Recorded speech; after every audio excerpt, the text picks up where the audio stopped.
এবার আমরা ইয়াজুজ মাজুজের শক্তি এবং পরিচয় সম্পর্কে জেনে নিব।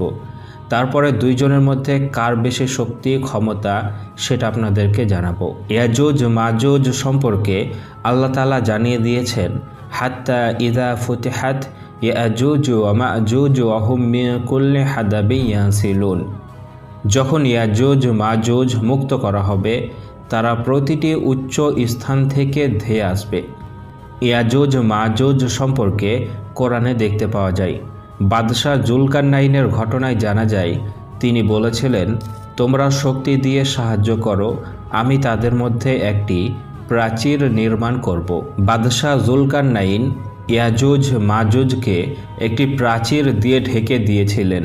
তারপর ইয়াজুজ মাজুজ প্রতিদিন সেই প্রাচীর কাটে, কিন্তু আল্লাহ তাআলা আবার ফিরিয়ে দেন। একদিন বলবে ইনশাআল্লাহ, তখনই বের হবে। তারা তিবেরিয়া হ্রদের পানি শেষ করে দেবে। তারা পাহাড়ে আশ্রয় নেওয়া ঈসা আলাইহিস সালাতু ওয়াস সালাম ও মুসলমানদের ঘেরাও করবে। আল্লাহ তাদের গলায় এক ধরনের কীট পাঠিয়ে ধ্বংস করবেন। তাদের সংখ্যা প্রতি হাজারে 999 জন জাহান্নামী হবে। তাদের অধিকাংশ ইয়াজুজ মাজুজ। কে বেশি ভয়ঙ্কর? দাজ্জাল সবচেয়ে বড় ফিতনা। সে মানুষের ঈমান ধ্বংস করবে। তার মানে দাজ্জাল আখেরাত নষ্ট করবে, মানুষকে বেঈমান করবে, মানুষকে কাফের মুশরিক বানাবে। সেই হিসাবে যদি দেখা যায়, তাহলে দাজ্জাল পৃথিবীর সাথে সাথে আখেরাতও নষ্ট করবে।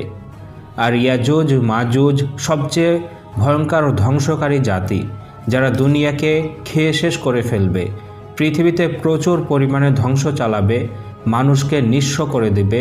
তো দেখা যায় যে ইয়াজুজ মাজুজ পৃথিবী ধ্বংস করবে, কিন্তু মুমিন ব্যক্তিদের আখেরাতে নষ্ট করবে না। তাই উভয়ই ভয়ঙ্কর, তবে দাজ্জাল বেশি ভয়াবহ, কারণ সে মানুষের বিশ্বাস ও পরকাল নষ্ট করবে, আর ইয়াজুজ মাজুজ পৃথিবী নষ্ট করবে। যেহেতু দাজ্জাল বেশি ভয়ঙ্কর, তাই দাজ্জাল থেকে বাঁচার আমল হাদিসের মধ্যে উল্লেখ আছে। সূরা কাহাফের প্রথম 10 আয়াত মুখস্থ করা। দাজ্জাল এবং ইয়াজুজ মাজুজ উভয় আল্লাহ তাআলার পক্ষ থেকে কিয়ামতের পূর্বে ভয়াবহ পরীক্ষাস্বরূপ। একজন ঈমানের ফিতনা, অন্যজন পৃথিবীর ধ্বংস। আমাদের ঈমান, ইলম ও আমল ঠিক রাখতে হবে। কোরআন হাদিস অনুযায়ী প্রস্তুতি না থাকলে কেউই তাদের ফিতনা থেকে বাঁচতে পারবে না। তাই আমরা এই দুই ফিতনা থেকে আল্লাহ তাআলার কাছে সাহায্য চাইব। আমিন।